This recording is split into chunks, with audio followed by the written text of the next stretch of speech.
comment là pour le... Ah, mais très bien. En vrai, ça va mieux? Ouais, mais j'allais pas mal. Ouais. Mais ouais, tu sais, parfois t'as des moods comme ça, tu sais pas pourquoi. Il y a aucune raison apparente d'eux. Mais non. Puis ça va être nul, mais j'ai joué au tennis hier entre 19 et 21h et ça m'a achevé physiquement. Ah, c'est dur ça. Mais c'était trop bien. Ok. Bonne fatigue. Tu dirais que ton truc préféré c'est coup droit ou revers? C'est le coup droit où je suis meilleur. Comme Ils sont là. Bonjour. Mais il est infernal, à chaque fois il me chope. Je pensais pas t'avoir, je pensais que tu m'avais grillé. Non. Mais non. Mais c'est Crémy. Ce qui est bien avec ce genre d'intro, c'est que on commence à cerner le personnage. Et là, on a un mec qui aime bien Matt Pokora et qui a un super coup droit. Faut quand même qu'on boucle hein, pour l'émission d'avant. Sachez que pourquoi Matt Pokora, parce qu'on disait que Matt Pokora était le Justin Timberlake français. Oui, voilà. C'est vrai, c'est pour ça qu'on allait dessus. Mais Matt Pokora, je sais pas, c'est pas pareil. Mais déjà parce qu'il est né à Strasbourg en fait. Café Bromance. On aime toutes les villes. C'est gratuit, mais on aime toutes les villes de France à Café Bromance. Tu sais que Matt Pokora a failli être un professionnel joueur de foot. Il s'est juste fait les croisés au centre de formation de Strasbourg. Ça j'avais entendu, ouais. Et Julio Iglesias a fait être gardien du Real Madrid, mais pareil, il s'est fait les croisés. Et à l'hôpital, on lui a ramené une guitare. Non, tu m'étonnes. Je te jure que c'est vrai. Non, je te crois pas. Le mec a chanté Vous les femmes. Non, bien, c'est top. Ouais, je te jure que c'est vrai. Et il était à l'hôpital.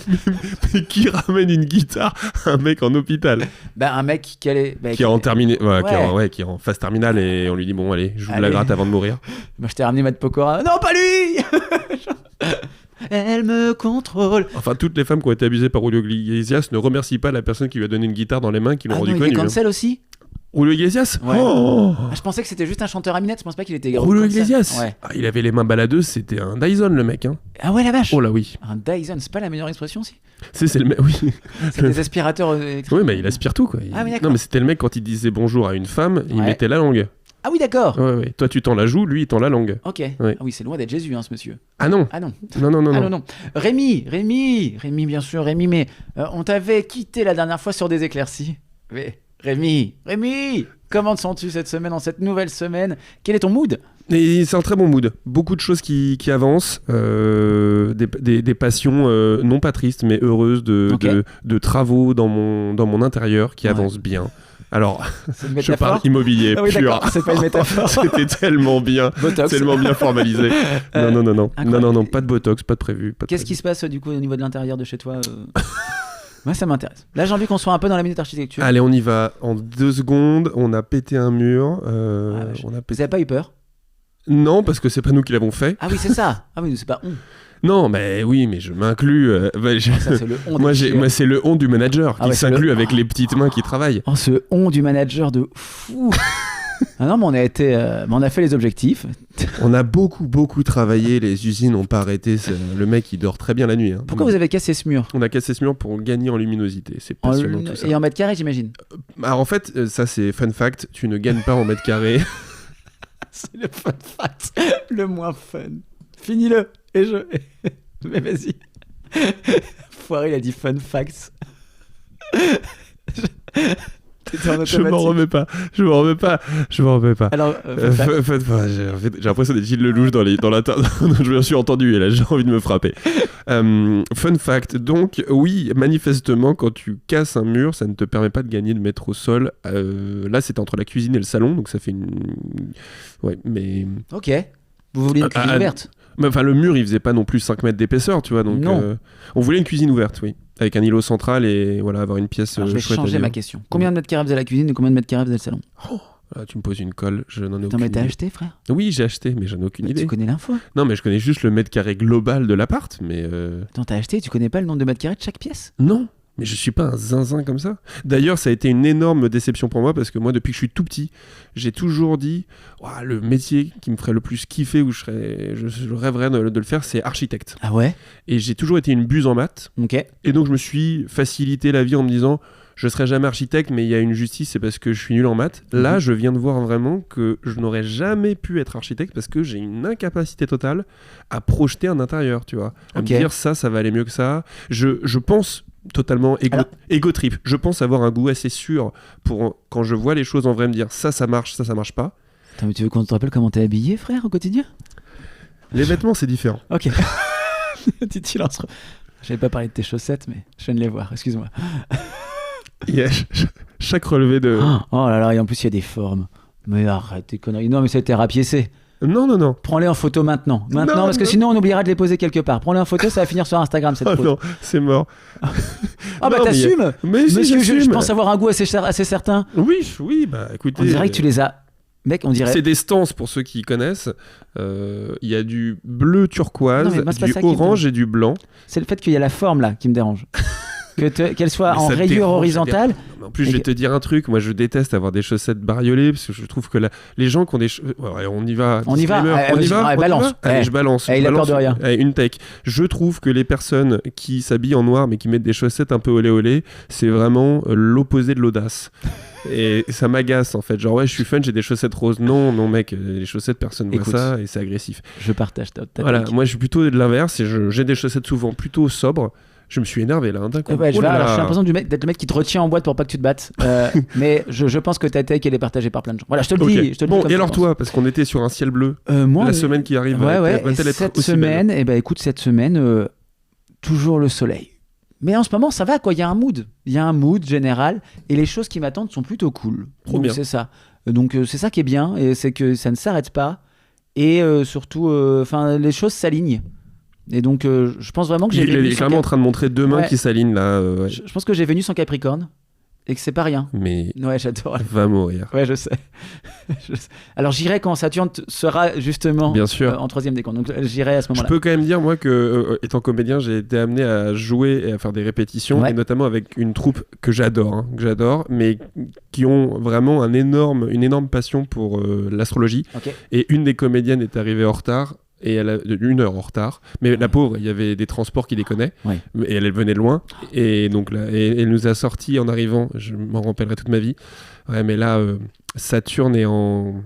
Attends, c'est Saturne est en descendant, enfin un terme... Sérieux ? Ouais, mais très premier degré, et que ça affectait évidemment les transports. Et là, je me suis dit, mais pourquoi quand j'étais à l'école, j'ai pas pu connaître cette excuse?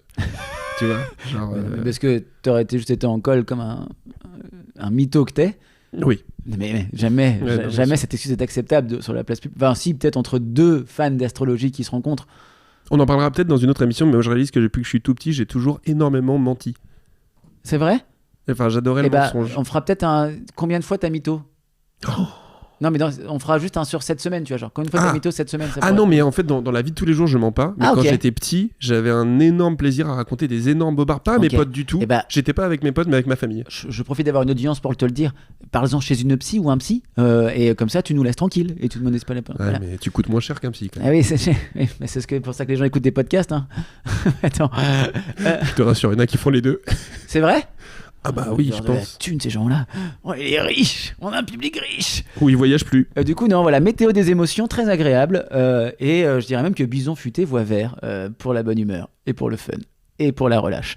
Café Bromance, c'est toutes les semaines un nouveau thème qu'on a. Alors celui-ci, moi, il me plaît bien parce qu'il est simple, il est efficace et il va être pertinent et surtout vous allez pouvoir vous comparer. Et c'est ça qui est bien. C'est un thème que j'ai un peu poussé parce que j'ai une théorie sur ce thème. Mais Rémi, est-ce que tu peux énoncer le thème ? Oui, voilà, parce que c'est vraiment un thème propre à Corentin qui aime beaucoup. Quelle est ta note Uber ? Ta note Uber, celle qui est mise par les chauffeurs. Oui, c'est ça. Parce que j'ai une théorie sur la note Uber. Mais allez. Non mais vas-y tout de suite, je pense qu'il faut rentrer directement les plats dans le pied. J'ai découvert un livre. C'est les pieds dans le plat d'ailleurs. J'ai découvert un livre. Sacha, je t'ai pas dit. En préparant cette émission, j'ai découvert un livre qui s'appelle Qu'est-ce que votre note Uber dit de vous ? Il y a vraiment un livre. C'est un chauffeur Uber qui a fait 12 000 courses et qui a classifié les gens en personnalité et en type de gens par rapport à la note Uber qu'ils ont. C'est incroyable. Est-ce que c'est pas exceptionnel ça ? C'est fantastique. Et donc lui, il a comme ça plusieurs catégories. Est-ce que j'ai acheté le livre par conscience journalistique ? Absolument pas. Est-ce que j'ai essayé de le trouver sur Internet ? Oui. Est-ce que je l'ai trouvé ? Non. T'as tapé le livre .pdf, zip. Et malheureusement... aucune nouvelle de tout ça. Alors, il se trouve que, vu dans quel état j'ai trouvé le livre sur Internet, bon, il a dû en vendre 10, mais du coup, ça me rassure, je me dis que je suis pas le seul zinzin à penser ce truc-là. Toi, est-ce que tu partages déjà à peu près cette théorie ? Est-ce qu'on en parle du sujet depuis quelques semaines, jours ? Est-ce que, depuis qu'il te trotte dans la tête, est-ce que tu te dis, il y a peut-être une corrélation en effet entre personnalité et note Uber ?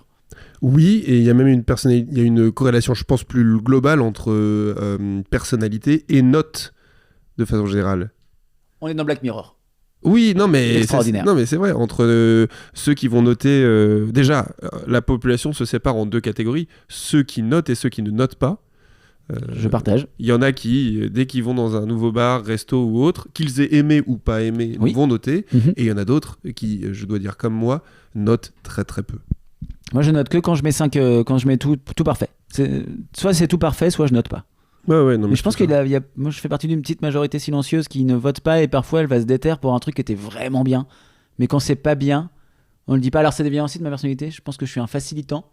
C'est-à-dire que quand c'est pas bien, je considère que la personne peut faire des erreurs et qu'on a tous des mauvais jours et qu'on sera tous un jour mauvais au travail. Et peut-être que vous l'avez été aujourd'hui, que vous le savez pas, mais voilà, vous en prenez conscience, vous dites aujourd'hui j'ai été nul au travail. Et peut-être que ce podcast sera nul, parce qu'on sera nul peut-être aujourd'hui, tu vois. Et en fait, je pense que ça fait partie du monde. D'être juste à un moment moins pas au top quoi, et du coup je trouve que c'est bien de noter quand quelque chose est vraiment au top parce que ça valorise ce truc là sans crier sur les personnes qui font des erreurs. Bah, je suis assez d'accord, moi j'avoue que j'ai une méthode encore plus simple, c'est à dire que quand j'ai aimé je vais y retourner, et pour moi c'est ma meilleure manière de valoriser une satisfaction. Et à l'inverse, quand ça m'a vraiment pas plu, je vais pas le dire spontanément à éviter le lieu ou le coin, mais par contre je vais pas y retourner quoi. Mais je vais pas faire d'esclandre sur le moment. Ok. Après c'est énormément paradoxal parce que moi dans mon métier de comédien, quand tu joues et tu dépends énormément des retours publics et donc des notes aussi sur les sites de revente pour que ceux qui ne te connaissent pas aillent voilà. Mais en plus toi t'es un peu exposé parce qu'on est sur la notation et donc sur le fait de critiquer, pas critiquer. T'as un point de vue qui est différent parce que nous, dans notre métier, on est animateur événementiel, voilà, on le dira peut-être de temps en temps, et donc les clients peuvent faire un retour, et donc on a un retour. Et donc on peut avoir des retours par étoile aussi, notamment des retours sur Google Maps, pour le lieu pour lequel on travaille, qui est aussi une agence événementielle, et les clients peuvent mettre des retours aussi sur les plateformes avec lesquelles ils sont passés pour acheter le jeu. Personnellement j'ai 5 étoiles pour toutes les personnes qui ont fait des retours, et toi t'es comédien en plus, et t'as des pièces, et tes retours sur des pièces. Et c'est quoi ton rapport justement à ce truc-là ? Parce que tu dois avoir des retours qui doivent être quand même parfois assez peut-être durs, je sais pas. Il y a un double retour, c'est-à-dire qu'il y a le retour de la presse spécialisée ou des personnes qui se sont inventées blogueurs critiques. Voilà, ça c'est une cartouche un peu gratuite, mais vous savez, les blogueurs c'est quand même des personnes qui veulent juste aller gratos, qui veulent aller gratos et se faire inviter pour faire des reviews. Tu penses vraiment ? Pour 80% des blogueurs, oui. Je le vois à une raison simple, c'est que derrière ils te demandent on a une sorte de document de presse, préécrit, tout ça. Les 3/4 dans leur revue, il y en a qui font l'effort d'écrire quelque chose, un papier. Les 3/4 vont copier-coller la revue, voire mal l'écrire. C'est-à-dire que moi, le nombre de fois où j'ai été appelé René Mazuel ou Rémi Marurel, bref, et bon, pas que moi, mais je veux dire, mais c'était pas ça mon propos. Okay. Je veux dire par là qu'on est en effet, les gens viennent, ils ont payé. Et ils ont un avis, et c'est tout à fait légitime. Et t'as en plus tout à fait raison, il y a des soirs où on est moins bon. Et il y a même des personnes qui vont adorer, d'autres qui vont pas adorer par rapport à la proposition artistique. Moi, j'avoue que ça n'était pas quelque chose que j'avais anticipé, mais je suis très libre et détaché par rapport aux retours écrits. Ok. En revanche, moi, ce qui m'intéresse, c'est plutôt les retours quand les personnes, je sors et qu'elles me parlent ou que je leur pose des questions. Là, ça va m'intéresser parce que je peux autant voir ce que la personne a employé comme mot, mais voir aussi dans la manière dont elle a l'énergie de me le traduire. Un mot n'en vaut pas un autre. Une personne qui va dire c'était très bien écrit de façon différente, ça veut pas dire la même chose. Ok. Et par contre, moi je lis très très peu les retours. Je me fais une fois par semaine ou une fois par mois où je lis les retours du public. Et s'il y a 3-4 fois le même retour entre guillemets négatif, là je vais prendre conscience et je vais essayer de modifier. Mais sinon ça me détache pas mal que ça soit très flatteur ou très dépréciateur. Mais dans une des troupes avec que je joue, il y en a qui regardaient tout le temps et qui les envoyaient tout le temps. Ah, il faut vite changer parce que regardez, telle personne, il y a Annick du 61 qui a écrit ça, qui a fait un pavé énorme. Et en fait, il faut pas oublier que les gens font des retours pour eux d'abord. Non, mais c'est pas méchant ce que je dis là. Non, je sais. Mais vraiment, les gens qui te font des romans, ils veulent d'abord qu'on les lise. Oui, je suis d'accord. Mais si je te lis quelque chose. C'est très méchant. Non, c'était énorme. Si je te lis, si je te lis un truc. Vas-y. Personnellement, nous avons été déçus, avons trouvé la pièce plus adaptée à un public scolaire ou peu exigeant. J'adore ça. Et si nous souhaitons bonne réussite à l'équipe, nous ne voulons pas induire en erreur des personnes qui iraient moins souvent que nous au théâtre et penseraient pouvoir se fier à cet entre guillemets engouement public. Alors, qu'est-ce que tu ressens quand tu lis ça? J'adore parce que je vois très bien ce commentaire. ma vie, il allait regarder évidemment. J'adore. On peut jouer à ce jeu pendant 4 heures. Ah ouais. Alors ça, c'est super intéressant. En vrai, c'est super intéressant. Mais il est intéressant ce commentaire, je l'ai gardé. Alors, il est intéressant. Il est pas intéressant par rapport à ce qu'il dit. Parce que le commentaire, selon moi, se disqualifie immédiatement en disant manquant d'ambition. Non, c'est quoi précisément? Oui, c'est ça, à peu près. La première phrase, c'est quoi? C'est manquant d'ambition, en effet. Nous avons vu la pièce, ça semblait quoique sympathique, avec un bel enthousiasme. L'un des deux auteurs a coécrit le spectacle. C'est moi, l'un des deux auteurs. Ne peut en coquin rivaliser avec les autres 5 étoiles du moment. Non, c'est juste qu'il compare pas. Voilà, c'est ça. En fait, il se disqualifie tout seul, ce commentaire. Oui, par un biais de comparaison. Ah ouais, mais en fait, un biais de comparaison, c'est-à-dire pour 2 choses. La première, c'est que sur le rapport à l'ambition, tu vois, comme j'ai pas la personne en face, je ne sais pas ce qu'elle y met en termes d'ambition. Et en fait, des personnes qui vont me dire, je suis allé à la Comédie Française avant-hier. Oui. Bah ouais, mais des gens en fait considèrent que d'aller dans un théâtre de 150 places ou de 500 avec d'un côté un spectacle qui a 500 000 de budget et l'autre qui a 3 000 euros de budget, on va considérer, mais comme quelqu'un qui joue guitare-voix, oui, bien et sûr. que tu compares à un énorme orchestre. Là pour le coup c'est ce que la personne fait, je trouve, dans le commentaire. Dit, si vous êtes comme nous, des grands habitués de théâtre et que vous attendez un truc 5 étoiles, justement, c'est pas ça. En fait, non mais justement, qu'est-ce qu'on entend par 5 étoiles? Parce que, est-ce qu'on entend par 5 étoiles le fait d'en prendre plein la vue? Mais encore une fois, c'est aussi la même chose, c'est-à-dire que moi le premier, quand je vais voir une pièce que je n'ai pas aimée et qu'autour de moi je vois que les gens adorent, j'ai d'autant plus la rage parce que je me dis, est-ce que c'est moi qui ai un problème ou est-ce que les gens sont cons? Et je pense typiquement que ces 2 personnes ont eu sincèrement ont pas passé un bon moment. C'est certainement d'ailleurs dû à des choses très précises dans la pièce qui ne leur ont pas plu. Je pense pas que tu peux, enfin, selon moi non, parce qu'en plus là tu vas pas dire évidemment quelle est notre moyenne de notes, mais non, bien sûr, mais on a une très très bonne moyenne. Vous avez une excellente moyenne. Bien sûr, vous êtes avec 4,70, 4,80. Je te dis bien sûr parce que cette pièce elle était programmée pour 2 mois, enfin pour bloc de 3 mois, et elle a été continuellement prolongée pendant 1 an.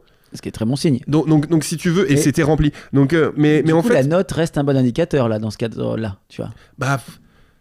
En fait, parce qu'on a cité une note qui a un commentaire négatif. Et du coup, oui. Mais sur le rapport exigeant, tu vois, c'est notre pièce, les 3/4, on a des historiens qui nous ont dit, elle est super cette pièce, parce qu'en fait, elle est ultra quali au niveau historique et en même temps, elle est ultra théâtrale. Et en fait, qui a raison, qui a tort? Tout le monde a le droit d'avoir son avis. Exactement. Tant qu'il est argumenté. Mais je trouve que là, la manière dont c'est argumenté est maladroite pour traduire un sentiment qui est tout à fait honnête. Ouais, c'est ça, voilà. Je comprends ce que tu veux dire. Et sur la notation, toi, est-ce que c'est un truc, parce que du coup on est quand même sur le thème, on va divulguer de toute façon à la fin de l'émission, comme la dernière fois, les notes Uber qu'on a eues. Oui. Juste dernière question sur la notation globale, et après on va peut-être rentrer plus dans le monde de Uber et des anecdotes, des trucs marrants. J'en ai pas mal parce que j'en prends beaucoup pour le travail. Et toi aussi d'ailleurs, je pense que t'en prends pas mal des Uber, non ? Un peu. Beaucoup moins que toi, mais ouais, un peu. Sur la notation globale, et sur la notation, on va faire le truc méta un peu, genre de qu'est-ce que la notation, est-ce que c'est bien ou pas bien dans le monde au global? Toi, t'en penses quoi de la notation? Sans rentrer peut-être dans le côté Black Mirror, est-ce que fait la Chine actuellement, qui serait limite de la politique et de l'actualité, tu vois? Il y a un truc qui est très décrié, mais moi que je trouve beaucoup mieux que la notation de 1 à 5 étoiles, c'est le fait de, si t'as aimé, t'appuies sur j'aime. Il y a ça, alors c'est horrible parce que c'est dans les toilettes d'aéroport ou des SNCF, mais je trouve que t'as aimé, t'appuies sur j'aime. Ouais. T'as pas aimé, tu vas écrire un commentaire. Ok. Et je trouve ça mieux que parce qu'en fait, pareil, il y a des personnes qui, moi, il y a des personnes, je reviens à mon petit cas personnel, mais t'as des personnes qui ont dit mais c'est incroyable tout ça, et on a mis 3 étoiles. Oui, je l'ai vu, j'étais en train de le lire. T'as des personnes qui te disent c'est dithyrambique, c'est fantastique, 3 étoiles. Encore une fois, parce que pour eux, ils vont autant noter est-ce qu'ils étaient bien assis, ce qui n'est pas de ta responsabilité quand tu joues la pièce, l'accueil de la personne qui était à la billetterie, est-ce qu'il faisait beau dehors, et puis tes attentes quand tu vas voir une pièce. Oui, c'est un ressenti global de journée. C'est ça. Ouais. Mais en fait, comment dire, si je vais au McDo et que je passe un super moment En fait, au McDo, t'attends quoi? Que les personnes t'accueillent bien. Que ça aille vite. Et que ça aille vite. Donc, en fait, c'est ça le critère. Ouais, bien sûr. Si je te dis, je vais mettre quand même que 3 étoiles au McDo parce que j'ai pas eu de la sole meunière et du caviar, bah frère, en fait, tu vas au McDo. Non, je suis d'accord. Et donc, c'est pour ça que pour moi, je préfère le côté j'aime. Et sinon, si t'aimes pas, au lieu de dire j'aime pas, tu dois construire un retour écrit. Ok. Et je trouve ça mieux. Comme ça te donne le nombre de statistiques de retours écrits. Ouais. Et le nombre de statistiques d'aime. Voilà. Parce qu'en fait, 3 étoiles, 4 étoiles, 5 étoiles, c'est très propre à chacun et ça ne traduit pas véritablement. Enfin, c'est très très variable, quoi. Ouais, je suis d'accord. Je suis d'accord pour avoir pas mal dans le monde de l'entreprise, ils ont plein d'indicateurs de satisfaction client qui sont pas mal. Et on va pas les citer parce qu'ils sont vraiment boring, mais les questions posées sont intéressantes et c'est toujours à la base d'une question, c'est est-ce que vous recommanderiez tel produit à un ami, etc., etc. Que je trouve qu'il y a une question, un axe intéressant comme question à se poser. Ça, c'est la satisfaction client. Donc t'es pas pour le 1-5 étoiles, toi? Non, absolument pas. Je trouve que le 1-5 étoiles est trop réducteur, il manque de nuances. Bon, après, tu vois, je trouve qu'à la fin, quand même, parce que moi, j'aime pas noter, et je trouve que c'est pas cool de noter, mais par contre, je suis très content que des gens le fassent. Mais pareil. Parce que, en gros, en fait, je trouve qu'à la fin, la moyenne globale des gens est souvent très représentative de ce qui se passe réellement, tu vois, sur la qualité d'un film, sur les notations, pareil pour le théâtre ou pour les restos. Tu vois, je regarde toujours la note d'un nouveau resto avant d'aller sur Uber Eats et d'aller commander ce resto-là, etc., etc. Et du coup, je trouve que heureusement, des gens se déterminent à le faire et donc il faut qu'ils continuent. Donc, surtout qu'il y a une stat folle, je crois que c'est une personne insatisfaite sur 2 va écrire un mauvais commentaire. Oui. Alors qu'une personne satisfaite sur 10 va écrire un commentaire positif. Sans surprise. Sans surprise. Donc tu t'imagines le ratio. C'est-à-dire que si tu as donc 2 commentaires négatifs et 3 commentaires positifs, il faudrait multiplier par 10 d'un côté. D'ailleurs, je pense que les algorithmes devraient faire des pondérations. Alors oui, mais tu peux pas faire des pondérations par rapport à des statistiques qui sont aussi doigts mouillés, quoi. Parce que quand bien même les études te disent que ça va pourrir les trucs, et en fait des restos qui ont 3,7 et qui sont un peu sur la limite vont remonter avec une note de 4,4 alors qu'en fait c'est peut-être des bons 3,7 et moi perso en 3,7 j'y fous pas les pieds en fait. Ouais, mais je pense qu'il y a une question de volume, c'est-à-dire qu'au-delà d'un certain volume, la note telle qu'elle est, c'est terrible hein, mais les volumes ils jouent parce qu'en en fait un resto qui a pris 3 étoiles parce qu'il y a eu 2 cheveux dans sa première commande, bah c'est pas de chat, mais t'avais quand même mis 2 cheveux dans les commandes, frère. Ouais, mais un resto qui a 20 couverts par rapport à un resto qui en a 150, tu vois, c'est d'autant plus représentatif, l'échantillon est plus grand.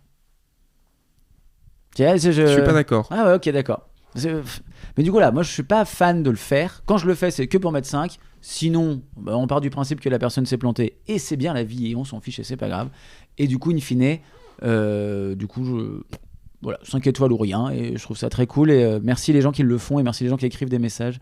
Oui, non, mais cool. attends, en plus, moi je suis contractuellement tous les soirs, on le dit aux personnes et on merci beaucoup à tous ceux qui ont mis, et même merci à ceux qui ont mis des retours négatifs, parce que moi j'ai quand même, sur mon seul en scène que j'avais fait, il y a quand même, ça m'a rendu fou. Il y a une personne qui me connaissait pas mais qui était un copain de copains qui a été rameuté pour venir voir la pièce et à la sortie il me dit putain j'étais surpris, c'était vachement bien. Et je fais bah écoute tant mieux que ça t'a plu. Il fait, non parce que quand elle m'en a parlé j'ai vu les commentaires, ils étaient tous positifs. Je lui dis oula ça sent mauvais. Ah bon? Alors, j'exclus pas que le mec soit con, mais ouais, alors là on est peut-être. Mais c'est quand même non, mais en fait, mais moi le premier, j'avoue, c'est marrant. être un peu inquiet quand je vois aucun retour négatif et que je vois pur genre 50 retours tous positifs. Tu les as payés, c'est pas possible. Bah, non, mais c'est le cerveau humain qui. Ouais, bien sûr. Et je pense que les gens sont des facilitants dans la grande majorité des gens, quoi. Je pense que les gens ils vont juste mettre 5 et ils vont se dire bah si c'était pas top, c'était pas top. De toute façon dans la vie. Ouais, et puis tu peux aussi avoir 50 personnes qui ont adoré. En fait. Ouais, bien sûr. Tu vois, c'est pas interdit. Complètement. Et ces personnes en général elles vont rien dire. Donc le thème, la note Uber. On le rappelle, on est à 23 minutes. Avec le montage, je sais pas combien ça donne.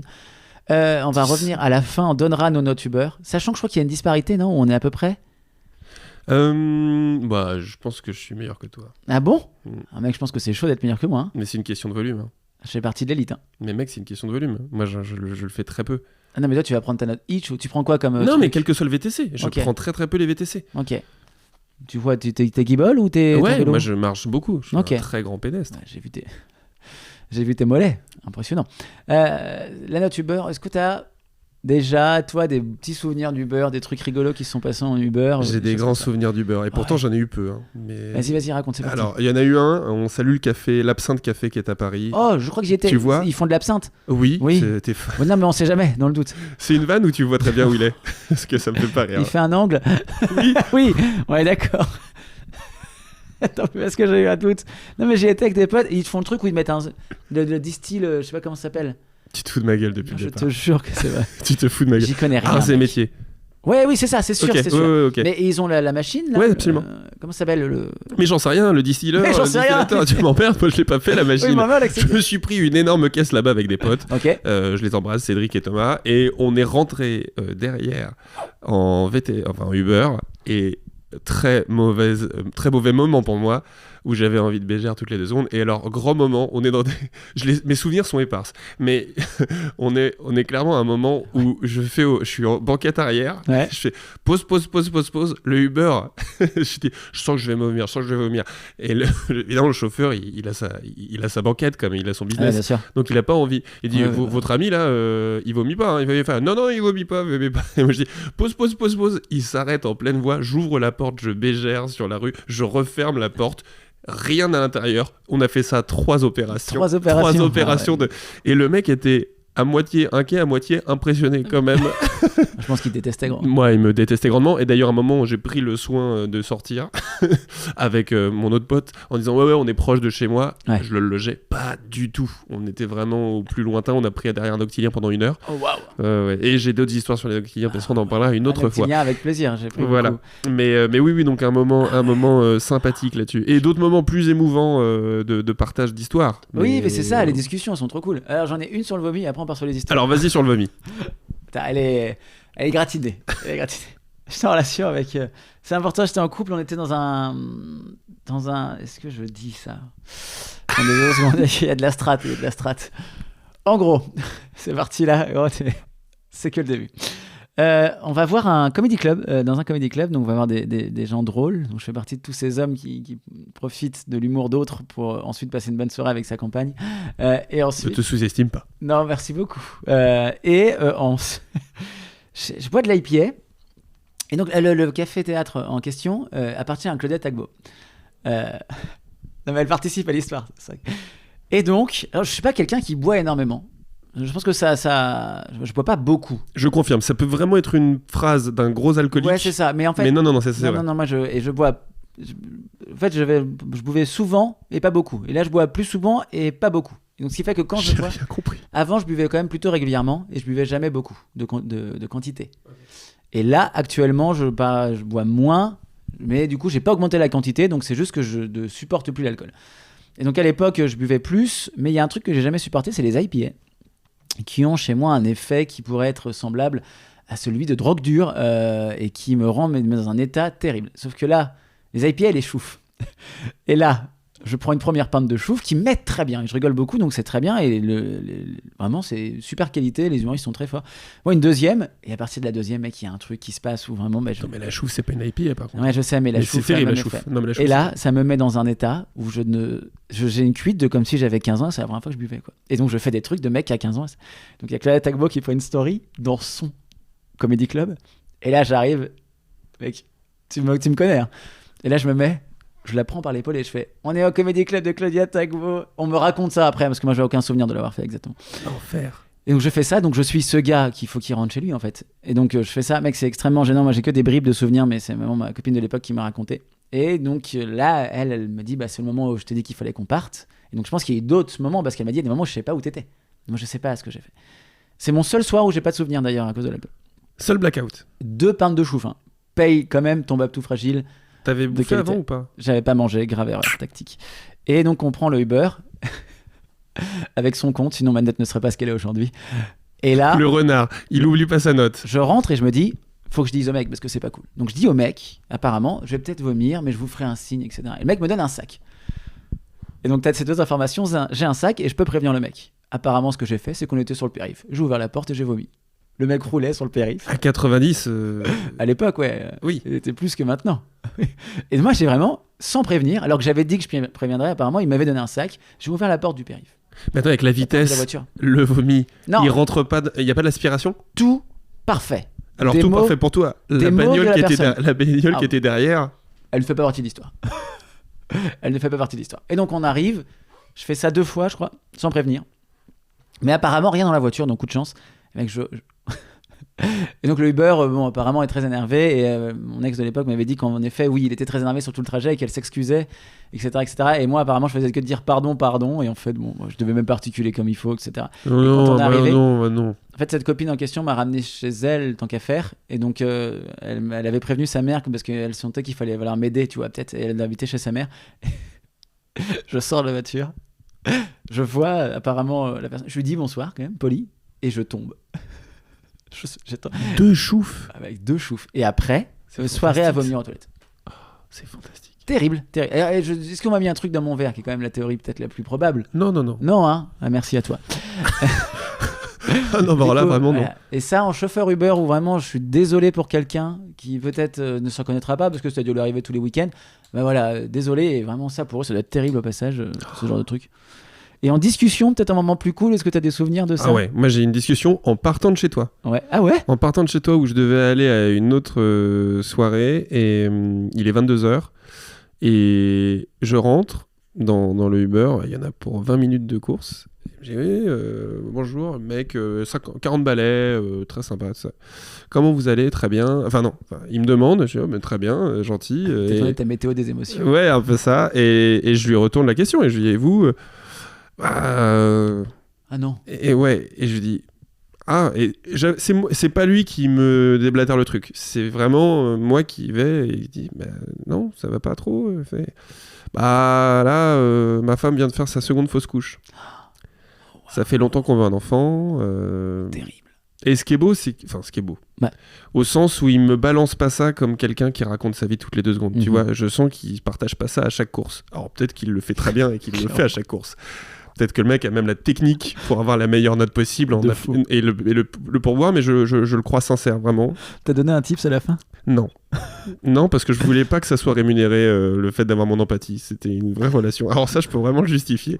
Ah non, je trouverais honteux et horrible de dire je vais te donner 5 balles parce que tu m'as ému. Non frère, au contraire. Mais... Au contraire, tais-toi et conduis. Non, mais au sens où la discussion était riche parce qu'elle n'était pas monétisée et n'avait pas d'intérêt monétisable. Bah, toutes les péripapéticiennes de France t'embrassent. Elles t'embrassent bien fortement. Les premières psys de France t'embrassent. C'est vrai en plus. Bah bien sûr que c'est vrai. Beaucoup de clients, paraît-il, ne demandent aucune faveur, mais juste une écoute. On est hors antenne, hein, mais t'es venu avec ta camionnette ou tu l'as... Écoute, bon. Et là, ouais, on commence à discuter et donc il m'explique que oui, et c'est touchant parce que tu sens que le gars est beaucoup plus meurtri pour elle que pour lui parce que évidemment ça ne l'affecte pas lui dans son corps et il se dit ouais bah ça fait longtemps et voilà et j'ai c'est pas la pire réaction ever mais dans ma tête j'ai vraiment me dire bah c'est comme le vélo, faut remonter en selle vite quoi. Et non mais alors je le dis, j'étais un peu bourré quand je suis parti de chez toi quand même, j'étais pas à jeun et... T'étais bourré d'ailleurs. J'étais un peu bourré je pense. Et tu venais de signer ton HL. Non mais non, c'était bien avant. Ah ouais. C'était bien avant, c'était il y a 1 an je pense. Non c'était l'été dernier, un truc comme ça. Non pas. Okay. Et je lui dis ouais mais il faut y croire et il faut pas, voilà c'est dur, c'est un moment dur. Tu lui dis ça? Oui, alors que moi je n'ai aucune expérience de fausse couche, ni même d'approcher une fausse couche parce que j'ai jamais été spécialement proche d'avoir un enfant avec quelqu'un. Je vais monter plus loin dans la chaîne de cause à effet. Tu cannes une fois tous les 3 mois. 3 mois, t'es très gentil. Ouais, en plus. Clairement, ouais. Ah ouais, d'accord. Non, c'est fantastique. Non, mais c'est vraiment... J'étais un mec diabétique qui donnait des conseils sur comment manger plus sucré, quoi. Comment ouvrir une confiserie. Non, mais ce qui marche actuellement, c'est ça, hein. Faites-moi confiance. Vraiment, frère. J'étais comme ça. J'étais vraiment en train de lui dire il faut... Et puis vraiment, j'ai rien, j'ai 30 ans, j'ai aucune expérience. Et le mec, il a 40 ans, il a la vie vraiment beaucoup plus riche, quoi. Et je lui dis... Mais ce qui m'a touché, poliment ou pas, c'est que je sentais que mes mots lui faisaient du bien. Ok. Parce que il s'est pas arrêté et je suis pas parti en tunnel, tu vois. Il y avait c'était un vrai échange. T'étais bourré à quel point? Non, vraiment j'étais pas bourré comme ça. Non, sincèrement, j'étais guilleret mais j'étais pas bourré. Okay. Et je me souviens de tout, c'était vraiment touchant. Et il me disait oui, mais vous avez raison, il faut que je lui dise. Parce qu'en fait, c'était plus la discussion de comment soutenir psychologiquement ta femme qui vient d'avoir cette fausse couche et qui s'en veut parce qu'elle culpabilise en disant mais voilà. Oui. Et c'était beau parce que c'était vraiment moi qui n'y connaissais rien. Putain, c'est fou. Vraiment, j'avais l'impression d'être un gamin de 5 ans qui essaie de consoler son père qui vient de perdre son travail. Oui, oui, c'est ça. Il y a un monde où tu maîtrises rien et en même temps, t'as quand même une connexion émotionnelle. T'essayes de choper à droite à gauche des phrases bien senties. Mais je vois bien ce que tu veux dire. Tu vois, en fait, t'es dans un truc de dire il faut que j'aide ce monsieur. Enfin, il faut absolument que je trouve les mots pour. Bon, déjà parce que j'ai envie qu'il m'amène à bon port. Mais ça, il le fera quoi qu'il arrive. Oui. Bah. Oui, non, c'est vrai. Je vois pas un moment où il s'arrête, il a dit. Non, c'est vrai. Il se retourne, il fait vous m'aidez pas, hein. Le mec, il te laisse sur le bord de la route. Enfin, ça n'existe pas, tu vois. Non. Ok, donc putain, ça va. Et ça m'a beaucoup marqué. Ah oui, t'étais en 36-15 soutien émotionnel. Bah, en fait, c'est fou. Il n'y avait pas de côté. Tu sentais que c'était pas un bavard. Ouais. Et tu sentais qu'il était pas non plus au bord des larmes. Ouais, bien sûr. Mais t'étais. En fait, le mec, il est obligé de bosser au moment où il voudrait être à côté de sa femme. De manière générale, toi, quand t'es dans le Uber, tu parles beaucoup avec le chauffeur ou pas ? Je déteste ça. C'est vrai. Non, mais je déteste la fausse sociabilisation. Ok. C'est-à-dire que moi, faire copain-copain, alors qu'on sait que dans 15-20 minutes, on ne se verra plus, c'est pas que ça m'énerve, mais ça me fatigue. Et, en fait, moi, j'aime bien des moments de silence et je trouve qu'en bagnole, c'est très propice au silence. Ok. Après, je suis quelqu'un de naturellement poli et sympathique, donc je vais jamais rembarrer quelqu'un. Et c'est mon problème, c'est que les gens se sentent libres de pouvoir s'épancher. Pas lui, hein, lui vraiment t'es pas comme ça. Mais vraiment, j'en ai eu. Et le problème, c'est ça, c'est que les mecs sont sympas, mais en fait, moi, j'ai aucune envie d'avoir leur vue politique. Et pourquoi tu leur dis pas ? Parce que je veux pas être un bâtard. En fait, le dire après coup que tu t'en bats les couilles, c'est. Non, je prends sur moi. Voilà, je prends sur moi. Je me dis, je sais, j'allais 20 minutes. Extraordinaire. Ouais. Ok. Non, c'est. Ah, j'ai un point de vue pas opposé, mais pas loin d'être opposé. Ah, vas-y, ça m'intéresse. En fait, il y a, on va parler de pénibilité de travail, tu vois. Je considère vraiment que ce travail, en termes de pénibilité, alors encore plus à Paris, parce que vraiment conduire à Paris, mais quel enfer sur Terre. Enfin, je veux dire, j'ai vu une fois mon père, qui était pour moi le meilleur conducteur du monde, prendre le rond-point de l'Étoile. Et ben en fait, il va retourner à l'auto-école, papa, hein, et puis il va apprendre les bases, parce qu'en fait, les mecs, c'est des warriors, c'est des génies. Enfin, vraiment, et puis il faut avoir de la patience et en même temps de temps en temps il faut y aller, il faut pas avoir peur de couper des trucs et tout. Oui, mais reprenons enfin je suis d'accord avec toi, mais il y a plein de situations entièrement d'accord, sauf que là je me retrouve t'es face à un serveur, t'es face à il y a plein de... Et bah pareil, pour la même raison que je suis sympa avec un serveur, que je pars jamais du principe que le service qu'il m'apporte est dû, parce que c'est un prestataire de service comme un coiffeur, comme en fait je suis sur son lieu de travail, tu vois. Donc le mec m'accueille dans son lieu de travail, qui est quand même un travail relativement pénible. Alors on a tous des galères au boulot, mais je trouve que ce travail-là, quand même... Enfin, en fait, si tu me demandes les travails dont je voudrais pas me taper toute la journée, conduire est quand même très bien placé, quoi. Surtout dans Paris. C'est des prestataires de service. Et en tant que prestataire, pour avoir déjà été prestataire, ou tu sais, à une position où vraiment t'es... comment dire, moi j'ai travaillé à McDo, tu vois. Donc en fait, l'habitude que les gens te parlent hyper mal. Petite chouquette. J'ai coupé mon micro en pensant que ça allait pas être cramé. Tellement mignon. Le mec est un génie. C'est pas lui qui fait le setup technique, voilà. Spoiler alert. Et du coup, on m'a très mal parlé quand j'étais dans ces trucs-là. Et nous, on est prestataires, on fait des événements. On est des clients qui sont pas extrêmement sympathiques et qui le sont parce qu'en fait, ils considèrent qu'ils payent un service et qu'ils n'ont pas besoin d'y mettre le respect qui va avec. Il y a aussi une part de stress. Ils sont très stressés, ce qui n'excuse pas de se comporter comme un connard. Rien du tout. Moi, je suis très stressé en voiture. J'ai pas le permis parce qu'en fait, j'ai peur en voiture. J'aime pas la voiture. C'est comme ça, j'aime pas. Et du coup, tu n'aimes pas ma conduite non plus. Alors, non, mais toi, c'est terrible. À l'approche d'un rond-point, appelez votre assureur. Les gens ne prennent plus de risques, c'est ça le problème. Ouais, moi j'ai la multirisque, hein, je peux te dire que ça, niveau assurance, il n'y a pas de souci.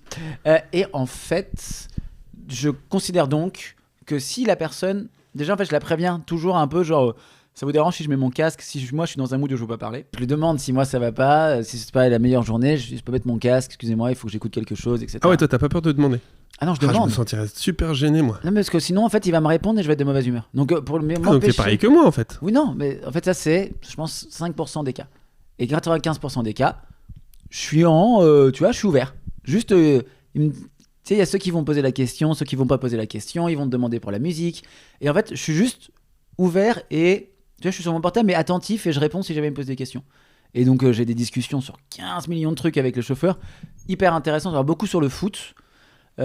Et j'en ai eu des très drôles sur les chauffeurs qui sont des rats de stars, c'est mes préférés. Des rats de stars? Ah ouais, il y a des chauffeurs en fait. Moi j'ai fait beaucoup, je travaillais à la Seine-Saint-Denis, dans le plateau de tournage, et dans le nord de Paris, et parce que je travaille dans la télé un peu, et du coup ils venaient me chercher en Uber souvent après, qui était payé par la boîte. Et du coup, les mecs, ils savent que tu viens des plateaux de tournage. Et donc, ils te disent, vous êtes déjà en tournage. Et ils veulent gratter les infos ? Ils veulent gratter les infos d'un. Et après, ils disent, vous savez qu'une fois, j'ai ramené un tel. Et là, mon gars, mais ça, c'est énorme. Et donc, toutes les stars sont des connards. Hein, voilà, c'est quand même un fait assez... À chaque fois qu'ils me racontaient une anecdote sur quelqu'un de connu, et j'en ai eu des belles. Et notamment sur des gars qui étaient avec des meufs alors qu'il lui disait, moi, quand il est parti, j'ai vérifié, il est marié, le gars. Je peux vous dire que là, le gars, ce qu'il a fait. Et moi, j'avais les blazes et tout. Moi, je dis rien parce que voilà, on s'en fout et c'est peut-être des mythos et tout. Mais très drôle, je trouve, cette proportion à. J'avais la même chose quand il m'est arrivé de discuter avec des techniciens de lieux quand tu te retrouves en théâtre, dans des grands théâtres. J'ai pas fait 36 000 énormes salles, mais ça m'est arrivé. Et là, c'est fantastique. Déjà parce que tu as tous les posters au mur des spectacles qui se sont joués avec les dédicaces. Et là, quand tu as Rock Voisine qui côtoie Elise Moon et Eli Kaku, c'est fantastique. Et puis, évidemment, il y a vraiment la personne du lieu qui est là depuis 40 ans et qui sait précisément, lui, il était pas sympa. Hein. Avec le pâté, la macédoine, pas un merci, pas un bonjour. Elle, adorable. Bien sûr. La veille, elle avait perdu père, mère. Bien sûr. Le sourire, la petite chouquette, la petite attention. Et toi, tu te fais le résumé bordereau. C'est fantastique. Moi, j'essaie de dresser ton profil de passager Uber, Rémi. Donc, on va continuer à répondre à mes questions. Donc, toi, pas parler. Enfin, pas parler. Non, justement, encore une fois, c'est-à-dire que si toi, t'es chauffeur Uber et que tu m'as dans l'habitacle, oui. Tu vas te dire le mec est super sympa. Ouais. Et mais je peux lui parler. Ok, mais c'est juste que toi, de toi-même, dans l'idéal, le trajet idéal pour Rémi, c'est quoi ? Le trajet idéal. Tu rentres, est-ce que tu parles avec la personne pendant le trajet ou pas ? Trajet idéal, je rentre, le mec me dit comment vous allez, très bien, et vous, il a le smile, s'il a pas le smile, c'est la vie, il me le dit, c'est la vie. Bien sûr. Vous allez où ? Je vais là. Hop, ça vous dérange si je mets un peu de radio ? Non, vous faites ce que vous voulez, c'est très bien. Et basta. Ah, ok. Ouais. Ah ouais, d'accord. Ah, d'accord. Ah, je voyais pas ça. Même pas une préférence pour la radio. Mais moi, premier degré, enfin, non, mais même moi c'est justement, je considère que la radio, elle est pas là pour moi. Oui. Parce que c'est pas moi qui conduis en fait. Et donc, justement, contrairement à d'autres, moi je vais jamais lui dire est-ce que vous pouvez mettre telle radio ou est-ce que vous pouvez arrêter d'écouter, tu vois, si tu entends même un débat pénible, ça me dérange pas parce que si lui ça le fait kiffer, c'est lui qui conduit, c'est pas moi. Donc moi ce qui m'importe c'est voilà, je peux aller dans ma tête, je divague tout ça, mais il faut arrêter, genre moi ça m'agace quand t'es au bar et qu'il faut forcément taper la discute pendant 20 minutes avec le restaurateur qui va vouloir savoir quel est ton métier, ton truc. En fait, si ça se fait naturellement oui, mais si la personne en fait elle blablate avec tout le monde en permanence, toi, oui ou non, ça changera rien à sa vie et ça changera rien à la tienne. Et t'es pas forcément. Moi, il m'est arrivé récemment. Ça va m'énerver, mais j'ai dîné. Ça se voit que t'es énervé. Ouais, ça me rend fou parce attention, que la météo devient pluvieuse. Je suis arrivé récemment. On a testé un nouveau resto avec mon grand frère qui est genre à côté de Châtelet. Ok. Et on se retrouve dans un resto qui est très bon, mais très touristique. Et il y avait des Espagnols, et voilà, bon. Et il y avait à côté de nous un couple de Genevois. De Genève, donc ? De Genève. J'avais pas capté qu'ils étaient de Genève, hein. Mais mon frère, qui a le flair, parce qu'il a déjà bossé là-bas, il les a vite repérés. Couple retraité dynamique, tu vois, okay. 50-60 ans, qui ont du bien, qui ont de l'argent, voilà. Et eux, bon, je comprends, ils ont 30 ans de vie de couple derrière eux, 40 ans. Bon, bah, quand ils sortent pour bouffer, c'est pas pour se faire la discute eux-mêmes, tu vois. Ouais, donc, ils sont à l'affût, à te regarder, et on était vraiment côte à côte, tu vois, vraiment exigu. Et en fait, moi, mon frère, je le vois pas si souvent. Et quand je vais au resto avec lui, c'est pour passer un moment avec lui. C'est pas pour faire la discute avec la table d'à côté. Et tu sentais que toutes les 2 secondes, elle cherchait la mini perche. Elle regardait évidemment ce qu'on venait de récupérer sur nos assiettes. Ah, dis donc, ça, j'aurais dû le prendre. Oui, Catherine. Et en fait, ça me rend fou. En fait, si ça se fait un petit truc subreptice, mais en là, fait, c'est une autre cliente qui vient de taper la discute. Mais en fait, elle tapait la discute avec tout le monde, elle s'emmerdait. Oui. Et ils étaient pas là pour être en couple, ils étaient là pour sur un débat général sur les ça gens qui parlent alors que t'as pas été posé. T'es parti vraiment en croisade. Mais parce qu'il y a un manque d'intelligence sociale. Oui, bah bien sûr. Mais je te dis pas que personne doit vouloir parler. C'est super de pouvoir échanger. Justement, il y a de moins en moins d'espace. Alors je vais être contradictoire. Oui. Il y a de moins en moins, je trouve, d'espace où on peut échanger avec des personnes qu'on ne connaît pas. Complètement. Et d'oser aller interagir. Et il faut, c'est bien, c'est vivant. Mais il faut pas l'imposer, quoi. Ah ouais, je vois ce que tu veux dire. Mais avec le chauffeur, du coup, c'est un peu pareil. Mais du coup, j'aime bien justement. En fait, j'aime découvrir le mec. Tu sais, ça me fait trop marrer quand le gars me dit la radio. Je fais sinon tu mets ta musique. Hein. Et alors là, les mecs, ils sortent les playlists qui n'ont pas de sens. Ça, c'est génial. Et après, ils commencent à me parler des artistes. Et moi, je suis fan parce que j'en touche pas une. C'est beaucoup de rap, tu vois. J'en touche pas une en rap. Et tout me fait marrer. Parce que vu que je connais rien et je connais pas les nouvelles tendances, c'est rien. Pour moi, c'est tout pareil. C'est tout des mecs avec des vocodeurs, avec des beaux rythmes. Ça me rappelle un énorme souvenir qu'on a eu tous les deux. On était partis donc sur une presta d'animation. Ouais. On était partis en Uber le matin et on était revenu en Uber. Ouais. Bon, déjà, moi, génie absolu. Au retour, quand on ressort pour rentrer dans le Uber, au mec, je lui fais étant convaincu que c'est le même qu'elle avait. Alors que mais pas du tout le même gars. Mais pas du tout le même gars en plus. Mais loin. Aucune physionomie. Non, mais juste rien à foutre. Pour toi, il y a un mec qui fait tout Paris en Uber. Et c'est ce gars. C'était fou. J'étais plié. C'est vraiment, je lui dis et je vois qu'il n'a pas spécialement compris le rebonjour, quoi. Et toi, tu me regardes, c'est le même gars.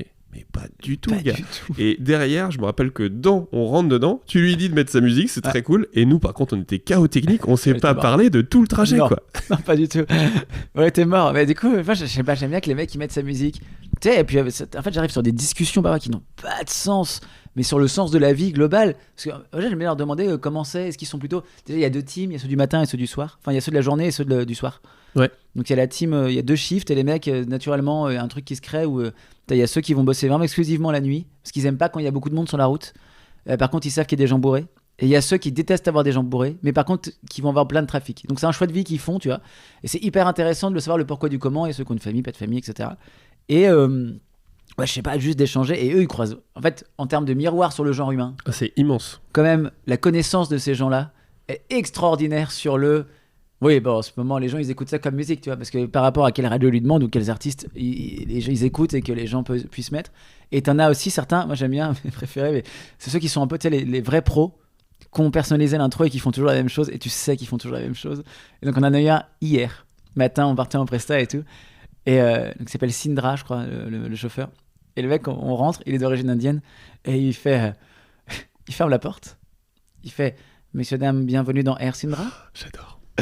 Et donc, moi j'éclate de rire vraiment parce qu'il est 6h du matin. Et moi, j'éclate de rire. Et il fait nous sommes en direction du parc de Bois-de-Boulogne. Je vous souhaite un agréable trajet. Merci d'attacher vos ceintures car le démarrage est prévu dans quelques secondes. Et c'est mignon parce que c'est court. C'est mignon, court. Et moi je lui fais du coup, excusez-moi, quelle est la température extérieure? Il fait la température extérieure est de 4 degrés. Il fait froid. Et donc, tu sais, il rigole un petit peu. J'adore. Et en fait, moi, du coup, je joue au jeu mort. Je vous avais pas donné les sorties de secours, je suis un peu stressé en avion. Il fait les sorties de secours, j'ai les mains sur le volant, donc très premier degré.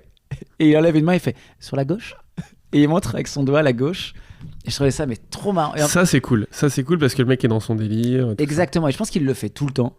En fait, tu sais, il y a des mecs qui ont une signature, c'est comme ça, et tu sais qu'il le fait tout le temps. Je comprends en même temps, tu peux pas à chaque fois accueillir les gens en disant rien ou voilà. Oui, et puis je pense que ça donne aussi du sens et ça lui, il kiffe, tu vois. Je sentais qu'il kiffait en fait ça. Vas-y. Et qu'après, du coup, il nous a raconté plein de trucs, mais genre, il est parti notamment sur. Il a voulu lancer un sujet sur le rôle de la femme dans la société. Épineux. Épineux, et puis garçon, il maîtrise pas quoi. Le garçon, il commence à partir. Donc j'ai 2 collègues à l'arrière de filles et de femmes, et du coup vraiment en fait il a commencé, il a dit je pense vraiment que les femmes devraient avoir un rôle plus important dans la société. Ça fait quand même des milliers d'années que les hommes font n'importe quoi. Si on laissait juste 200 ans le pouvoir aux femmes, on n'a qu'à voir ce qui se passe. Et donc je me dis ça c'est louable. Le mec part bien. Et en fait j'avais pas vu qu'il avait la main sur le frein, hein. Et du coup métaphoriquement oui parce que sinon j'aurais réagi pas de la même façon. Et du coup le gars dit parce que les qualités d'une femme elles sont multiples. Oh putain. Elle a dit l'essentialisation dans le genre. La maternité. Et là, il y a mes 2 collègues. Attention, Sindra. Je le vois dans ma vision périphérique, mes 2 collègues qui vraiment parce qu'elles s'étaient un peu avancées en se disant on va discuter. Elles se reculent dans leur siège. Et là, je me retourne juste vers une des 2 qui me fait, qui se mord les lèvres en fait et qui fait non de la tête. Et le mec voit pas. Oui, tu vois qui c'est. Et le mec ne voit pas sa réaction. Et du coup, vraiment, il continue. Et là, limite, il a pas dit qu'elles avaient un vagin, donc elles étaient gentilles. Tu vois. Enfin, limite, elles ont de l'empathie. Et il revient sur la maternité en disant le fait de donner la vie leur donne beaucoup plus de compétences émotionnelles. Et au niveau des hormones, c'est très différent. Et là, j'étais en mode frère, non. C'est plein de bonne volonté. Exactement ça. Et moi, je l'ai défendu en sortant avec mes collègues. Il a fait ce qu'il a pu, ce monsieur, ok? Il a fait ce qu'il a pu. Il a pas les codes. Exactement. Il a pas les bons codes, mais ça part d'une bonne intention. toute façon, essayer, c'est se rapprocher de la réussite. Voilà. Mais je maintiens quand même qu'encore une fois, exemple concret, il vient d'allumer, ça fait un bruit de fou. Ouais. Mais non, encore une fois, tu vois, typiquement, pourquoi il y a un tropisme qui fait qu'à chaque fois, tu vas avoir 60% des personnes avec qui tu vas faire la conversation qui sont chauffeurs, qui vont t'amener vers une projection politique de ce que devrait être le monde, de ce qui va mal dans le monde. Et en fait... Parce que je pense que c'est, très honnêtement, on est peut-être loin de la vérité, mais que c'est les vrais sujets avec desquels ils parlent avec les gens, tu vois. En fait, si eux, ils en parlent, c'est pas... Moi, c'est paradoxal, mais moi, ces sujets-là, ça m'intéresse quand j'en parle avec des amis proches. Ouais, Pour moi, paradoxalement, je trouve que c'est un sujet assez intime, en fait. Ok, oui, mais ça, c'est un autre sujet. Mais tu vois, si eux, ils en parlent, je trouve que c'est encore une fois le reflet d'un truc. C'est pas parce qu'ils en parlent... Moi, je pense que c'est aussi un biais, c'est-à-dire que quand t'es toute la journée dans ta bagnole, Exactement. tu peux pas faire que écouter de la musique, donc tu vas être amené aussi à écouter des infos, et le biais de ça, c'est que avec les infos, les débats et tout ça, t'es amené à parler très souvent politique. Complètement. Donc ils sont totalement biaisés par ça, mais du coup, je pense que c'est aussi, tu vois, genre les opinions qu'ils peuvent avoir, les trucs... je pense que eux, pour le coup, en termes de médias et de ce qu'ils écoutent et ce qui se dit, en termes de personnes bien placées pour le faire, ah oui, ça c'est ils sont sûr. bien placés. Oui, vas-y, parce que sur le sujet, on était sur notre youtubeur à nous, quand même. Oui. Et là, on parlait des chauffeurs, tu vois, et du comportement des chauffeurs et tout. Mais c'est notre comportement qui est noté, parce que Absolument. Les chauffeurs ont une note, mais nous aussi, on a une note. Et sur cette note, j'ai ma théorie. Donc j'attaque sur ma théorie. Ça te va ? Vas-y. Donc on a une note sur 5 étoiles. Je considère qu'une personne entre 5 et 4,9 fait partie de l'élite de l'humanité.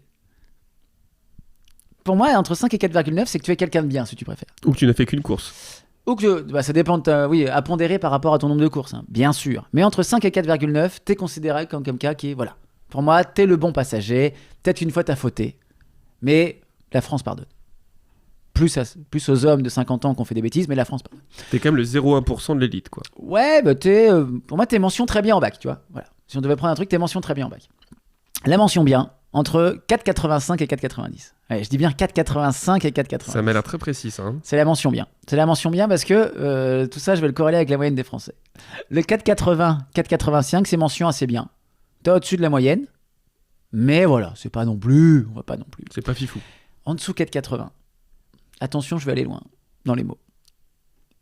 Entre 4,70 et 4,80, mec, arrête de boire en fait. Ou rentre en vélo, tu vois. Mais tu dois être chiant un peu dans ta vie quand même. Tu dois être un peu... Dès 4,70 ? Ouais, 4,70, 4,80. Mais j'ose même pas imaginer si des personnes sont 2. Non mais 2... Non mais en dessous 4, t'es radié. Ah oui ? En dessous 4, personne te prend. Ah oui, en dessous 4, c'est dans les guidelines. Ah, je savais pas. Ah oui, en dessous 4, non. Je me disais, dis donc, t'es dur, mais non. non, En ok, dessous 4, un d'accord. chauffeur, c'est terminé. C'est pas un ok. resto sur Uber Eats 4,7 et qui croit encore en mettant des nouvelles recettes. Ah non, en dessous 4, en tant qu'usager, mec, c'est fini. Hein. Personne te prend ni rien. Et du coup... Mais en fait, les chauffeurs mettent quasi systématiquement 5. En fait, ils mettent pas 5 si c'est vraiment passé un truc. Et donc voilà, en dessous 4,7, allez on va dire jusqu'à 4,50, passe encore, en dessous 4,50 vraiment, juste fais un point sur ta vie, demande-toi quelle personne es-tu, parce qu'en dessous 4,50, je pense vraiment que tu fais partie des gens peu agréables dans le monde. Maintenant qu'on a dit ça, Rémi, c'est le grand reveal. Qu'est-ce qu'il y a, Rémi ? Je me sens très serein.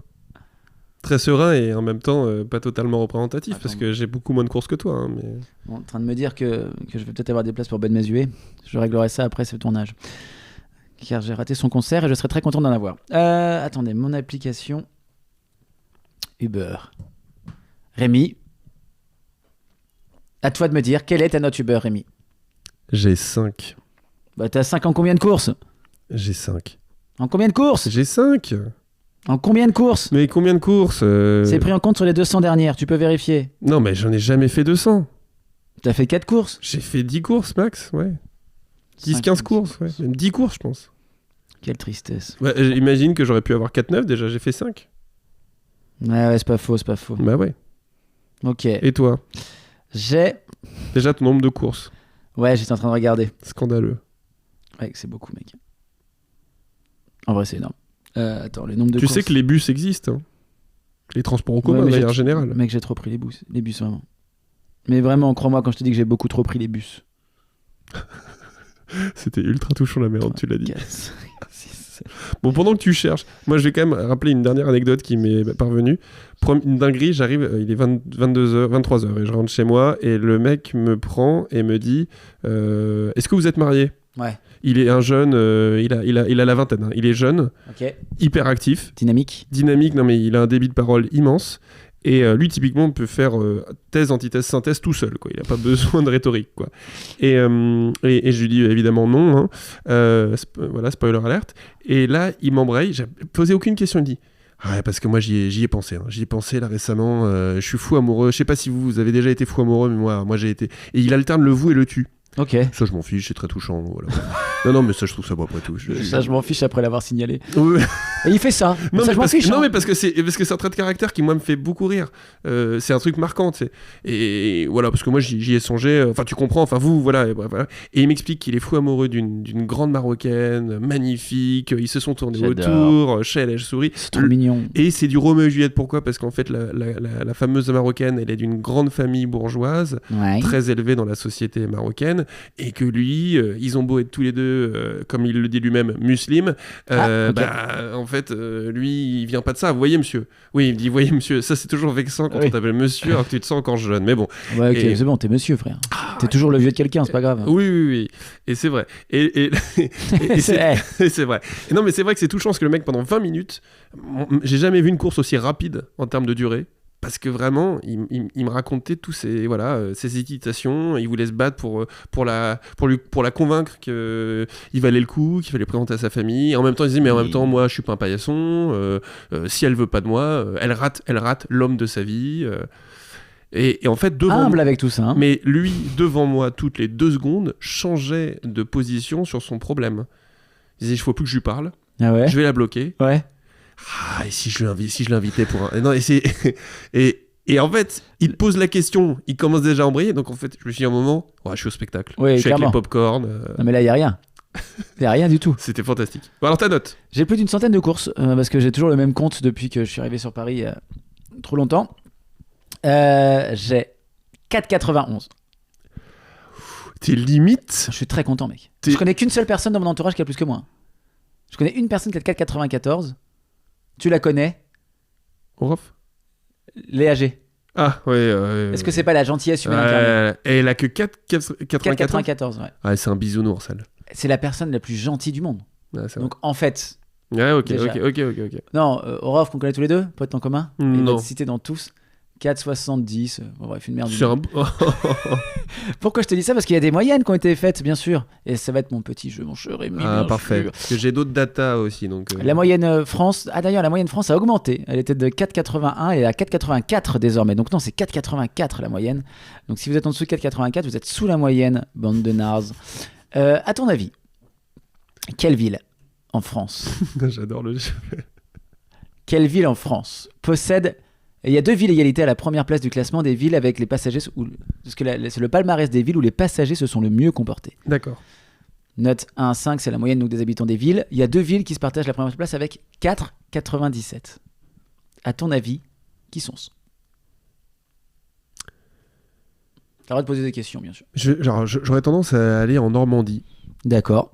Et tu peux reprendre le train. Okay. Tu peux retourner dans la gare de Caen. Je repars pas en Normandie. Non. Je dirais Bordeaux. Bordeaux, ils sont dans le top... Ils sont sortis du top 10. C'est pas vrai. Attends, je vérifie cette info. Ils sont plus dans le top 10. Non, Bordeaux n'est pas dans le top 10, tu vois. Est-ce qu'on irait sur Strasbourg ? Je vois pas Strasbourg. Strasbourg, ils sont 10e égalité avec Orléans avec 4,93. Ah ouais, putain, mais est-ce qu'il y a des tailles de tout... Ouais. Ah oui, non, t'es parti. Loiret et tout, ok. Ah oui, attention. Alors attends, ok. Bah pour moi, il faut une taille moyenne, parce que je pense que plus t'as de monde, et plus tu peux risquer des mauvaises notes. Donc en fait, il faut un truc limite où tout le monde se connaît, et en fait, c'est le voisin de la voisine... Il n'y a pas de village là-dedans. Il n'y a pas de village, mais enfin... Voilà. C'est que des villes avec des gares SNCF, tu veux préférer. Ok, très bien. Ça, c'est déjà un bon signe. C'est bon signe. Tu cherches à déménager. Lille, ils se partagent dans 4,9 de moyenne, les Lillois. Donc non, ils sont plus loin, ils sont à partir de la 19e place. Marseille, non. C'est Marseille, bébé. Bordeaux, j'ai trouvé d'ailleurs, ils sont 26e. 26e avec 4,88. Marseille est au-dessus avec 4,9, ils sont au même niveau que Lille. Et ils se partagent la place avec Nice, Angers et Reims. Est-ce que la ville est plus petite ou de taille égale à ce qu'on vient de citer là ? Elle est... Les 2 villes d'ailleurs, parce qu'il y en a 2. Ex aequo, ouais. Elles sont, je dirais, au doigt mouillé, on est plus sur du Angers que sur du Reims, quoi. Oui, voilà, ok. Pourquoi je dirais Tours ? Tours, c'est bien Tours. Tours, le calme plat. Tours, ils sont 5e égalité avec Poitiers, donc l'Indre et l'Indre-et-Loire qui se tirent la bourre, ouais. Avec 4,95. Non, parce que je pense qu'il doit y avoir un enjeu aussi de bouchons et de trafic qui te pèse sur. Et pour ça, évidemment, jamais de la vie tu mettras Paris. Paris qui est dernier, hein, avec Paris, oui, bah, 4,84. Non, mais en termes de. Tu associes à Paris tourisme, les Parisiens, déjà, très belle image. Bien et sûr. c'est pour ça que je mettrais jamais Lyon en 1, parce que je pense que les Lyonnais, c'est les Parisiens qui ne sont pas à Paris. Oui. Voilà. Et j'aurais pas dû dire Bordeaux, parce que Bordeaux est le 21e arrondissement. Mais donc, il faut une ville moyenne, selon moi, pour qu'il n'y ait pas trop de volume, pour que la note ne descende pas, et qui n'est pas trop conjectionnée au niveau trafic.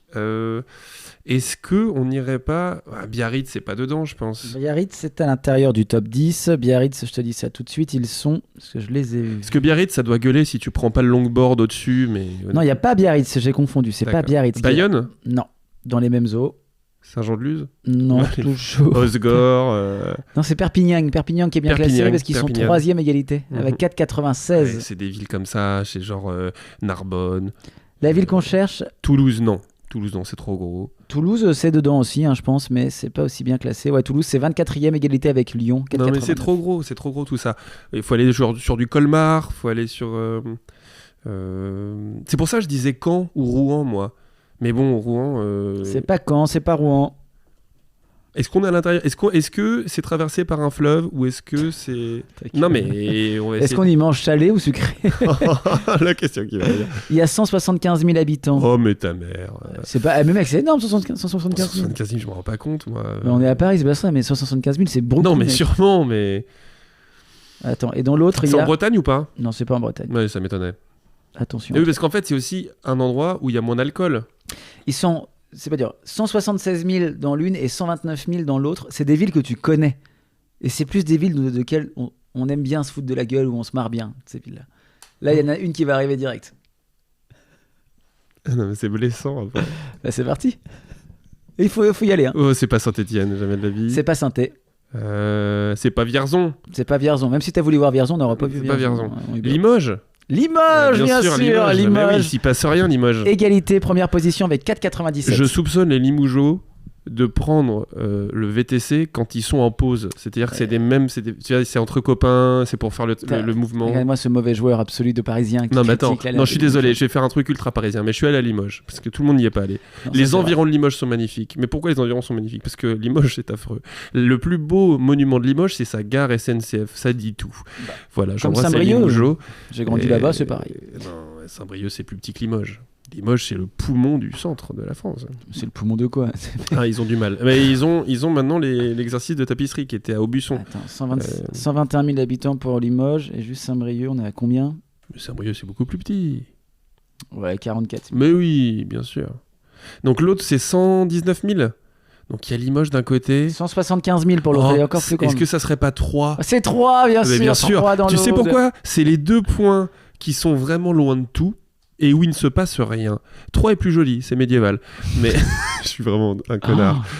Et là, je comprends tous les gens qui disent « Moi, j'adore Paris, le seul problème, c'est les Parisiens. » Ouais, mais pour moi, ça, c'est contradictoire. C'est-à-dire que c'est pareil, les gens qui disent « Ouais, les ricains sont vraiment des cons. » Et en même temps, les États-Unis dominent le monde. À un moment, tu vois, t'es encore plus vexant, c'est que tu te fais dominer par des cons. Oui. Non. Et pareil, voilà. Ah non, sur Paris, je suis pas d'accord. L'architecture est quand même plus sympa que les gens qui y vivent. Ouais, j'y suis dedans, y a pas de souci, hein. Mais bon. Moi déjà, ça me fait doucement rire parce que les gens qui disent ça, souvent, ont leurs enfants qui vivent à Paris. Voilà, parce qu'il faut bien dire que les 3/4 des personnes qui vivent à Paris, les fameux connards de Parisiens, sont en fait des transfuges de province. Bah bien sûr. Et d'ailleurs, souvent, c'est les personnes qui ne sont pas nées à Paris, enfin, les personnes qui sont nées à Paris ont tout à fait le droit d'être insupportables aussi, bien sûr. mais ceux qui se la jouent parisiens, non mais ceux qui se la jouent parisiens par complexe d'être repérés comme étant pas de la caste et qui admirent ça, sont les plus insupportables. Je ne partage absolument pas ce point de vue. Je parle de ceux qui jouent au Molki, canal Saint-Martin l'été. Voilà. Il y a beaucoup de vrais Parisiens. Ça veut dire quoi, vrai Parisien ? C'est des mecs qui ont fait leur école primaire à Paris pour moi, c'est un vrai Parisien. Il n'y en a pas tant que ça. Mais il y en a, mec. À Paris, il n'y en a pas tant que ça. Je t'assure que non. Et ils sont où alors ces gens-là? Non mais ils sont partis parce qu'il y a quand même une école primaire toutes les 3 rues. Mais ils sont là, mais regarde la population. Regarde la population globale à Paris. Je ne suis pas d'accord avec ton point de vue. Alors je vais te poser une question simple. Vas-y. Dans tes amis là à Paris. Ouais, il y en a. Oui, non, je dis pas qu'il y en a pas. Quelle est selon toi ta proportion dans tous tes amis que tu as autour de toi qui sont nés à Paris? Je leur pose pas la question. Mais non, mais... non, en vrai, je pense que c'est plus de la banlieue parisienne, moi. Ah, c'est pas la même chose pour moi. Ah, oui, ça n'a rien à voir. Ils sont banlieue parisienne. Ouais, mais ça n'a rien à voir. Ils sont petite couronne parisienne, tu vois. Non, mais ça, c'est tout aussi... C'est différent pour moi. Le sujet déborde. Il y avait de la colère en toi. Mais oui. Sur les notes. Non, mais parce que moi, voilà, donc on va se cramer. Moi, je suis né à Paris. Oui. Et je suis un transfuge. C'est pour ça que je voulais y aller. Oui, bien sûr, mais... non, mais moi, je pense sincèrement que je n'ai pas besoin d'être né à Paris pour être un connard. Oui, voilà, c'est ça. Voilà. Non, mais ça, on est d'accord. Mais on a évacué ce sujet. Maintenant, on va sur la vraie bidoche. C'était la note Uber. Non, mais la note Uber, mais la vraie bidoche, c'est que moi, je suis un transfuge parce que je suis né à Paris, j'y ai grandi de 0 à 7 ans, et après, je suis parti en proche banlieue. Donc, j'ai vraiment vécu les deux choses. Tu vois, c'est-à-dire que pour un vrai pur Parisien qui a grandi des 0 à 18 ans, je suis pas un vrai Parisien. Je suis un peu comme ces personnes qui sont de la 3e génération d'Algériens, qui sont vus comme... Non, mais qui sont français, mais qui se sentent... Tu parles trop loin, mec, tu te sens un qui se sentent algériens, mais quand ils reviennent au pays, on les considère comme étant pas algériens, et eux se sentent totalement pas intégrés. Là, tout ça parce qu'on a dit que t'étais parisien et que c'était des connards. Non, parce qu'on est d'accord, pour reprendre le sujet. Sous tout sujet, on peut trouver un sous-jacent géopolitique. Qui va peut-être t'agacer. Totalement. Il y a de la colère, j'ai l'impression de te voir devant les jeux de société. Je vais pas lancer ce sujet. Rémi est pas un mauvais joueur, mais... Non, pas un mauvais joueur. Non, pas un mauvais joueur, mais il faut que les règles soient claires. Il fait oui. Ça va clôturer cet épisode sur la note Uber. N'hésitez pas à Attends, j'ai des questions. Ah, t'as des questions? J'ai des questions rapides. Le jeu, c'est parti. Le jeu rapidement. Vite, quel est le pourcentage d'utilisation nocturne des Uber? Quelle est la proportion des Uber qui sont... Pris quand il fait nuit? Oui. C'est très, très précis comme question. Je dirais 77%. C'est 60%. Mais je te donne... Quelle est la durée moyenne d'un trajet? Je dirais vraiment qu'on est tous des gros feignants. Ah là, ça va être très parisien, mais on a quand même une grosse somme de... Je dirais 25 minutes. 20 minutes, t'es pas loin. Distance moyenne. Je dirais... sur une course. Ça peut augmenter ça, quand même. C'est scandaleux, je peux t'assurer que c'est scandaleux. Je dirais 7 km. C'est 9 km. Ouais, putain. C'est peu, hein. Le nombre de pays couverts par Uber. Dans combien de pays tu peux trouver des Uber? 66. C'est 65. Bien joué. Quel est le nombre de villes où tu peux retrouver des Uber? Bah, c'est pas dur. Il y en a combien en France? Il y en a... Qui nous fait une règle de 3? 15, 20. Il y a des plus petits pays, mais il y a aussi des plus gros pays. On va faire 10 par... À peu près 660, tu vois, on va faire un 10 600. par... C'était 600. Ouais, 600. on fait un 10 par pays. Et maintenant, évidemment, on est un peu plus loin, mais ça me parle. Ouais. En quelle année le prénom Uber, a été le plus donné en France? H-U-B-E-R-T. H-U-B-E-R-T. Au nombre de 1400. Pour te donner une grosse année, hein. Ouais, c'est une belle année.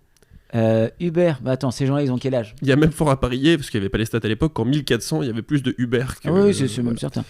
Donc Jean Dujardin, il a quel âge? Parce que Uber, bonisseur de la batte. Oui. C'est un très bon moyen de trouver l'année. 50, on va dire, 55. T'es pas loin. On va descendre à... Donc déjà, moins 55, Corentin. J'en enlève 25, il en reste 25. Donc on est en 75. 75, je vais quand même en retirer un peu. Donc je vais mettre 72. Mais non, t'étais bien, 55, c'est 58. 58 C'est en 1958. 1958. Ouais. Ah oui, je comptais 50 ans. Ah ouais, quand même 1958. 58. Et depuis, sans surprise, ça a décru. Oui, contrairement à Louise et Marie qui se maintiennent vraiment toujours au top. Mais de tout temps, c'est des indémodables. C'est Lucien qui revient, Marcel, Marius... Oui, c'est vrai. Non, pas de commentaires. Non. Non, on en connaît. Origine du mot Uber. Qu'est-ce que veut dire? D'où vient Uber? Quelle est la nationalité? Ouais, la jeunesse, quel est le pays d'où ça vient? Alors je sais que ça a été créé à Paris. Je parle pas de la marque, hein. Ah. Je parle du prénom, toujours. Ah, le prénom. J'en ai rien à foutre. Le prénom Uber. Tu m'emmerdes avec tes questions. Uber, mais j'en sais rien, moi. C'est un mec qui faisait du beurre. Alors, non. Non. C'est la contraction de deux termes. Bah, bien sûr. Ça vient d'Allemagne, c'est germanique. Ouais. Hug, qui veut dire esprit ou intelligence, et Berhard, qui veut dire brillant. Voilà, donc c'est intelligent brillant. Intelligent brillant. Hubert. Saint-Hubert. C'est quelle date? Je sais pas, c'est un fromage? Non, c'est un beurre. C'est un beurre riche en oméga 3. Mais c'est pas le sujet. Saint-Hubert, du coup, c'est quoi la question? Allez, je te donne un indice. C'est quoi la question? Le fameux quelle date? À quelle date on fête les Saint-Hubert? Tu m'emmerdes. Indice pour toi, c'est le patron des chasseurs. Et ça, je sais que tu ne le savais pas. Et pour ma petite histoire, le fameux Saint-Hubert, il avait abandonné son duché pour se dédier à Dieu, hein, sinon il serait pas saint. Pourquoi il est parti? Il a quitté son duché? On s'en fout, ça. Ah oui, d'accord. C'est pas précisé par ChatGPT, mais on est en période hivernale. Ok. Voilà, Saint-Hubert, c'est quand? Saint-Hubert, c'est Saint-Hubert. Mais en fait, parce qu'il est Verseau. Un mois. Il est Verseau. Je sais pas à quoi ça correspond en termes de. Je vais lire dans tes yeux en mentaliste, mais en fait pas du tout. Du coup, t'en sais rien. Je vais te dire Saint-Hubert. Oh, ça sent le mois d'avril. Ça sent le mois d'avril un peu dégueu. Il finit de pleuvoir, mais il pleut encore un petit peu, donc c'est pas ça. Allez. T'as 4 points d'écart. Un peu plus. Ça, c'est quasiment 6 mois. Allez, on va dire le 12 octobre. T'es pas loin. C'est le 3 novembre. C'est le 3 novembre. Et moi, ma dernière stat, la préférée, on va pouvoir conclure là-dessus. Quel est l'âge moyen des Uber en France?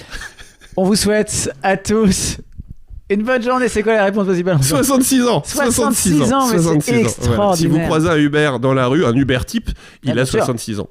Et si vous croisez des gens, n'hésitez pas à leur demander leur note Uber pour faire la discussion, bien sûr, parce que... Et vous verrez que d'ailleurs, messieurs, mesdames, si vous croisez quelqu'un et que vous faites un date dans pas longtemps, demandez la note Uber. Si la personne a en dessous de 4,70... C'est un connard. Fuyez. Mais fuyez. Soit il est alcoolique, soit il est un connard. Vous le verrez lors du date. Oui, de toute façon, il y aura très peu de suspense. Déjà, il arrivera en retard et Matt Pokora sera en colère. Et il vous demandera de prendre votre compte pour ramener en Uber. Oui, parce que pas con, le gars. Ciao. On fait des gros bisous. On se retrouve la semaine prochaine pour un nouvel épisode en espérant que vous gardiez la forme. Les brocolettes, on n'a toujours pas décidé du nom. Ouais, les légumes, j'aime beaucoup. Mais ça fait peut-être vieux dormant. Brocolettes, les brocs. Les brocs. Ouais, les brocs. Les brocos. Allez, on réfléchit encore sur le sujet. On vous embrasse. Et on vous embrasse, c'était Café Bromance. À bientôt.